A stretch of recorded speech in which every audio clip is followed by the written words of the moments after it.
Hi everyone. In today's class, we will discuss about renal failure, right? Renal failure or kidney failure. இந்த topic பற்றி பார்க்குறதுக்கு முன்னாடி நம்ம கிட்னியோட functions பற்றி கொஞ்சம் பார்த்துடலாம், ரைட்? ஸோ நம்ம பாடியில் கிட்னி வந்து மெயின் எக்ஸ்க்ரீட்டரி ஆர்கன்ஸ் அப்படின்னு சொல்லுவோம் இல்லைங்களா? ஸோ அதோடைய மெயின் ஃபங்க்ஷன்ஸ் பார்த்திங்கன்னா நம்ம பாடியில் இருக்கக்கூடிய மெட்டபாலிக் வேஸ்ட்டை வந்து ரிமூவ் பண்ணுறது தான் அதோடைய மெயின் ஃபங்க்ஷனாக வந்து இது இருந்துகிட்ருக்கு. ஸோ அது போக நம்ம பாடியில் பிஹெச் மெயின்டெனன்ஸு, ஆஸ்மோசிஸு, அது போக எலக்ட்ரோலைட் பேலன்ஸு, இது எல்லாமே வந்துட்டு கிட்னியோட அதர் ஃபங்க்ஷன்ஸாக வந்து இருக்குது, ரைட்? ஸோ இந்த கிட்னி ஃபெயிலியர் கண்டிஷனில் என்ன ஆகும்னு பார்த்திங்கன்னா இந்த ஃபங்க்ஷன்ஸ் எல்லாமே கொஞ்சம் கொஞ்சமாக குறைஞ்சிரும், ரைட்? ஸோ இதை தான் வந்து நம்ம கிட்னி ஃபெயிலியர் அப்படின்னு சொல்கிறோம். கிட்னி ஃபெயிலியரில் வந்து பார்த்திங்கன்னா 2 டைப்ஸ் இருக்குது, அக்யூட் இருக்குது, க்ரானிக் இருக்குது, ரைட்? இப்போ வந்து இந்த கிளாஸில் நம்ம வந்து ஸ்பெசிஃபிக்காக அக்யூட் கிட்னி ஃபெயிலியரை பற்றி மட்டும் பார்க்க போகிறோம், ரைட்? ஸோ வாங்க டாபிக்குள்ளே போகலாம். So acute kidney failure is a rapid loss of our kidney's ability to remove waste, help balance fluids and electrolytes in our body. அதாவது நம்ம கிட்னி வந்து வேஸ்ட் ப்ராடக்ட்ஸ் ரிமூவ் பண்ணுது இல்லைங்களா, அந்த ஃபங்க்ஷனும் பாடி ஃப்ளூயிட் பேலன்ஸ் இருக்குது பார்த்திங்களா, அந்த ஃபங்க்ஷன் அப்புறம் வந்து பார்த்திங்கன்னா அந்த எலக்ட்ரோலைட் பேலன்ஸ் இருக்குது பார்த்திங்களா. ஸோ இந்த ஃபங்க்ஷன்ஸ் எல்லாமே கொஞ்சம் கொஞ்சமாக குறையிறது தான் வந்துட்டு அக்யூட் கிட்னி ஃபெயிலியர். அதாவது சடனாக வந்துட்டு குறைஞ்சிரும் இந்த ஃபங்க்ஷன்ஸ் எல்லாமே. In this case rapid means less than 2 days. So இந்த டியூரேஷன் பார்த்திங்கன்னா லெஸ் தென் 2 days வந்து இந்த ப்ராசஸ் எல்லாமே நடந்து முடிஞ்சிடும். ஸோ இதனால் வந்து பார்த்திங்கன்னா it may progress to the end stage renal disease. So இதனால் ஒரு இஎஸ்ஆர்டி, அதாவது எண்ட் ஸ்டேஜ் ரீனல் டிசீஸ்னு சொல்லுவாங்க. கிட்னி அது சிகேடி பார்க்கும்போது நம்ம வந்து இன்னும் டீப்பாக பார்க்கலாம். கிட்னி டிசீஸோட லாஸ்ட் ஸ்டேஜ் தான் இஎஸ்ஆர்டி, எண்ட் ஸ்டேஜ் ரீனல் டிசீஸ் அப்படின்னு சொல்லுவாங்க. ஸோ அந்த ஸ்டேஜ் வரைக்கும் 2 days வந்து ப்ராக்ரஸ் ஆகக்கூடிய சான்சஸ் இருக்குது. அது போக uraemic syndrome and death without treatment. So இந்த சரியாக நம்ம ட்ரீட்மெண்ட் பண்ணாமல் விட்டோம்னா சடன் டெத் ஆகக்கூடிய சான்சஸ் வந்து இருக்குது.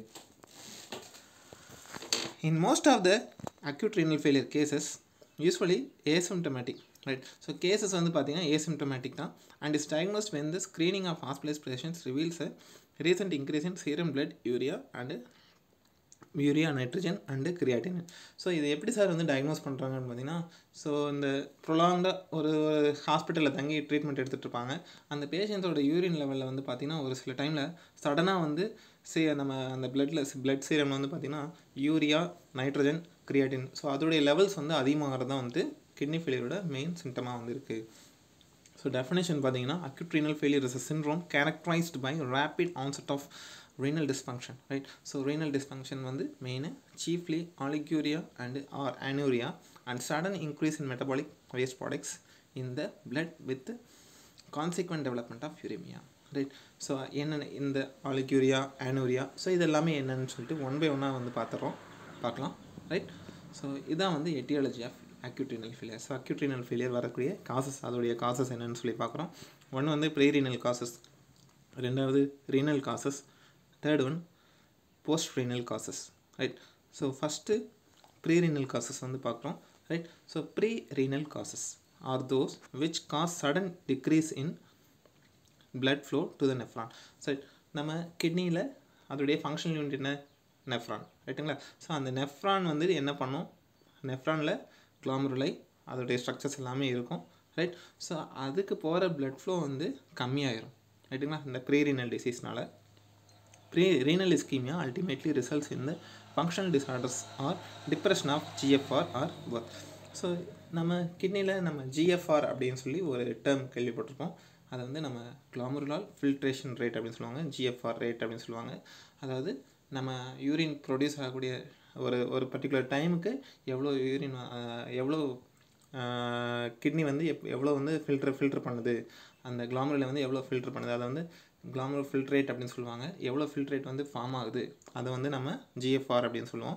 ஸோ அந்த GFR வந்து குறையும்.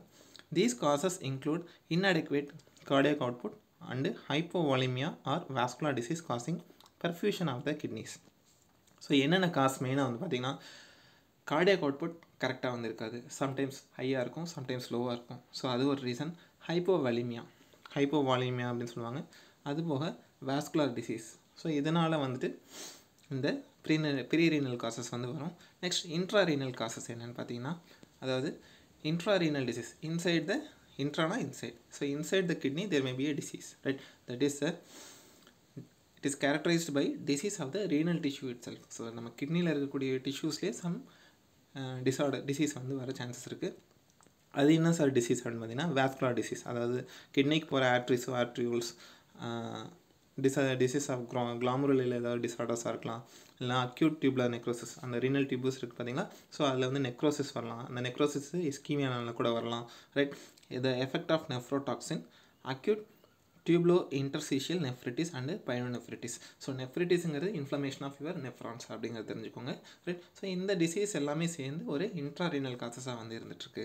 நெக்ஸ்ட் போஸ்ட் ரீனல் காசஸ் என்னென்னு பார்க்குறோம், ரைட். போஸ்ட் ரீனல் காசஸ் வந்து என்னென்னா it's caused by obstruction to the flow of urine anywhere along the renal tract distal to the opening of collecting ducts. So நம்ம urine flow ஆகுது பார்த்தீங்களா, so அதில் obstruction வந்து ஏற்பட சான்சஸ் இருக்குது. அந்த ஓப்பனிங், அந்த கலெக்டிங் டக்ட்ஸ் இருக்குது பார்த்தீங்களா, ஸோ அந்த கலெக்டிங் டக்ட்ஸில் எங்கேயாவது ஒரு போர்ஷனில் வந்து பார்த்திங்கன்னா ஒரு அப்ஸ்ட்ரக்ஷன் வந்து ஏற்படும். அதனால் வந்து யூரின் ஃப்ளோ வந்து அடெக்வேட்டாக நார்மலாக வந்து இருக்காது, ரைட். ஸோ இது எதனால் சார் வருதுன்னு பார்த்தீங்கன்னா, this may be caused by a mass within the lumen or from a wall of the tract, right. So இது லூமனில் இருக்கக்கூடிய ஒரு சில மாஸ் வந்து இல்லைன்னா from a wall of the tract, so urinary tract அந்த வால் இருக்குது பார்த்தீங்களா, ஸோ அதுலேருந்து கூட வரலாம். Or from external compression anywhere along the lower tract. So lower urinary ட்ராக்டில் ஏதாவது கம்ப்ரெஷன் வந்து ஏற்படலாம். இந்த ureter, bladder, neck of urethra இந்த ரீஜியன்ஸில் வந்து பார்த்திங்கன்னா ஏதாவது ஒரு கம்ப்ரெஷன் ஏற்பட்டுச்சு அப்படின்னா இந்த போஸ்ட் ரீனல் கேன்சர் வந்து வர சான்ஸ் இருக்குது. Next, it is important to note that acute renal failure originating from pre and post renal disease such as renal ischemia or renal infection eventually relate to the intrarenal disease. அதாவது நம்ம pre renal failure, pre renal causes, post renal causes ரெண்டு பார்க்குறோம் இல்லைங்களா. So இது ரெண்டும் combined ஆச்சு அப்படின்னா ஒரு சில டைமில் இந்த இன்ட்ராரீனல் காசஸ்க்கு வந்து ஒரு ஃபேக்டராக வந்து பார்க்குறாங்க, ரைட். அது ரெண்டும் சேர்ந்து இன்ட்ராரீனல் டிசீஸை காஸ் பண்ணும் அப்படின்னு சொல்கிறாங்க, ரைட்.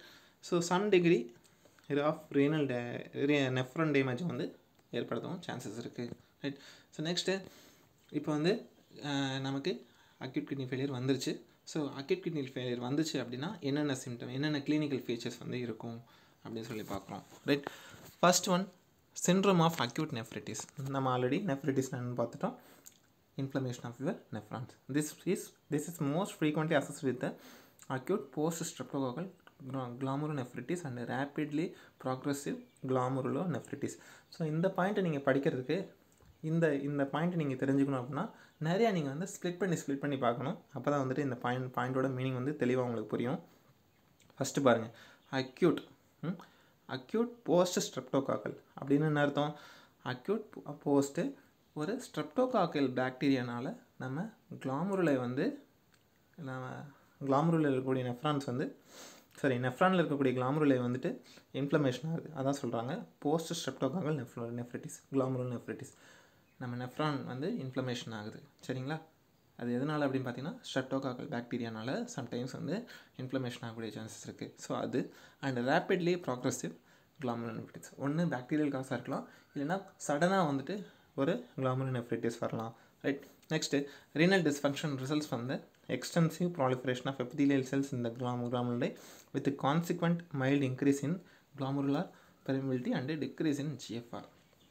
ஒரு ரீனல் டிஸ்ஃபங்க்ஷன், கிட்னியோட ஃபங்க்ஷன் வந்து குறையலாம். எதனாலன்னு பார்த்தீங்கன்னா இந்த கிட்னியில் இருக்கக்கூடிய அந்த லைனிங்கில் எபித்திலியல் செல்ஸ் இருக்கும். அந்த எபித்திலியல் செல்ஸ் வந்து எக்ஸசிவாக வந்து ப்ராலிஃபரேட் ஆச்சு அப்படிங்கும்போது அந்த கண்டிஷனில் with consequent mild increase in glomerular. So அதனால் வந்து கிளாமரல் செல்ஸோட பெர்மிபிலிட்டி வந்து இன்க்ரீஸ் ஆயிரும், ஜிஎஃப்ஆர் வந்து குறைஞ்சிரும் அப்படிங்கிறாங்க, ரைட். இந்த கேரக்டரிஸ்டிக் ஃபீச்சர்ஸ் ஆர், ஸோ இதனால் இந்த சிண்ட்ரோம் ஆஃப் அக்யூட் நெஃப்ரைட்டிஸ்னால என்னென்ன வரும் அப்படின்னு பார்த்தீங்கன்னா, ஒன்று மைல்டு ப்ரோட்டீனீரியா. நீங்கள் வந்து இந்த பயோகெமிஸ்ட்ரியில் வந்து லேப் டெஸ்ட் வந்து பண்ணியிருப்பீங்க இல்லைங்களா, proteinuria, presence of protein in urine அப்படின்னு சொல்லிட்டு ஒரு பண்ணியிருப்பீங்க, ஒரு எக்ஸ்பெரிமெண்ட் பண்ணியிருப்பீங்க. Next haematuria, presence of blood in urine, oedema and mild hypertension. So இதெல்லாமே அதோடைய அக்யூட் நெஃப்ரைட்டிஸோடைய characters, right. Fluid retention in acute nephritis syndrome appears to be both diminished GFR and increased salt and water reabsorption in the distal nephron, right. Fluid retention எதனால் வருது அப்படின்னு பார்த்தீங்கன்னா GFR வந்து குறையிறதுனாலையும், சால்ட்டோட content அதிகமாக இருக்கிறதுனாலையும், வாட்டர் ரீஅப்சார்ப்ஷன் வந்து கம்மியாக இருக்கிறதுனாலையும், ரைட். Next, syndrome accompanying tubular pathology. So நம்ம ரீனல் டியூபிள்ஸில் ஏதாவது ஒரு பேத்தாலஜி கண்டிஷன்ஸ் இருக்கலாம். when acute renal failure is caused by destruction of tubular tubular cells டிஸ்ட்ரக்ஷனால் ஏஆர்எஃப் வந்துச்சு அப்படின்னா என்னென்ன கண்டிஷன்ஸ் பார்த்தீங்கன்னா tubular necrosis. The disease typically progress into 3 ஸ்டேஜஸாக வந்து டிவைட் பண்ணுறாங்க. ஒன்று வந்து oliguric phase, diuretic phase and phase of recovery. So oliguric ஃபேஸில் வந்து பார்த்தீங்கன்னா it's initial oliguric phase lasting on average from 7 to 10 days. So 7 to 10 days வந்து இருக்கும், ரைட். ஸோ இதோட சிம்டம்ஸ் வந்து பார்த்திங்க அப்படின்னா யூரினரி அவுட்புட் வந்து ஒரு நாளைக்கு 400 ml விட கம்மியாயிரும். ஸோ அதை வந்து நம்ம ஆலிகூரிக் ஃபேஸ் அப்படின்னு சொல்லுவோம். The decline in formation of urine leads to accumulation of waste products such as protein metabolism in the blood and results in azotaemia, right. So இந்த நம்ம யூரின் ஃபார்மேஷன் கம்மியாயிருச்சு. ஸோ யூரின் ஃபார்மேஷன் கம்மியாச்சுனாலே ஆட்டோமேட்டிக்காக நம்ம பாடியில் வேஸ்ட் பார்ட்டிகல்ஸ் வந்து accumulate ஆக ஆரம்பிச்சிடும். அதே மாதிரி ப்ரோட்டீன் மெட்டபாலிசமில் இருந்து வரக்கூடிய மெட்டபாலைட்ஸ் சச்சஸ் அந்த நைட்ரஜன் காம்பவுண்ட்ஸ்லாம் இருக்கும் இல்லைங்களா, ஸோ அதோடைய கண்டென்ட்டும் அதிகமாகிடும். அது போக அசிட்டோமியா வர சான்சஸ் இருக்குது. Next metabolic acidosis, hyperkalaemia, hypernatraemia and hypervolaemia. So இதெல்லாமே வந்து இந்த ஆலிகூரிக் ஃபேஸில் வரக்கூடிய symptoms. Next, due to secondary effects of the circulatory overload and pulmonary edema, right. இந்த hypervolemia இந்த circulatory overload வரும். நெக்ஸ்ட்டு pulmonary edema வரக்கூடிய சான்சஸும் இருக்குது. ஸோ இந்த கண்டிஷன்ஸில் வந்து பார்த்திங்கன்னா யூரினோட ஸ்பெசிஃபிக் கிராவிட்டி வந்து கம்மியாயிடும். But the concentration of the sodium இந்த urine tends to be elevated. So யூரினில் இருக்கக்கூடிய அந்த ஸ்பெசிஃபிக் கிராவிட்டி வந்து கம்மியாயிரும், ஆனால் சோடியம் லெவல்ஸ் வந்து அதிகமாக இருக்கும் அப்படிங்கிறாங்க. Next diuretic phase. ஸோ நேம்லேயே இருக்குது டையூரிசிஸ். ஸோ டயூரிசிஸ்னால் increased urine outflow. With onset of healing tubules there is improvement in urine output.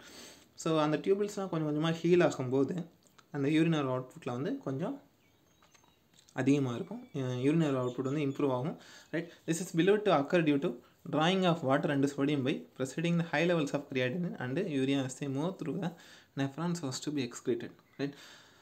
So water வந்து அதிகமாக ட்ரெயின் ஆச்சு அப்படிங்கும்போது அதே மாதிரி பார்த்திங்கன்னா சோடியம் வந்து ஹை லெவல்ஸாக வந்துட்டு creatinine and urine as they move through the nephron so to be excreted, right. Next since tubular cells have not regained normal function capacity. So அந்த டியூப்லர் செல்ஸ் வந்து நார்மல் ஃபங்க்ஷன்ஸ் வந்திருக்காது.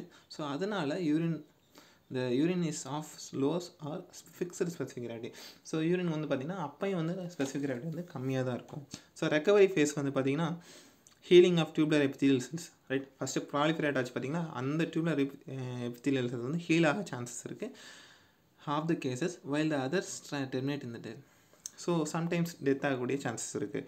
The process of healing may take up to 1 year with the restoration of normal tubular function.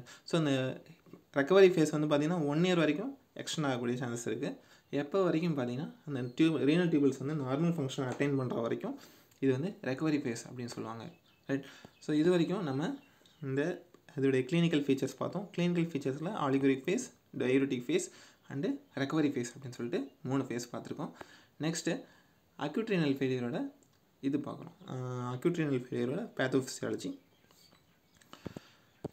இதில் வந்து பார்த்திங்கன்னா மொத்தம் 3 face இருக்குது.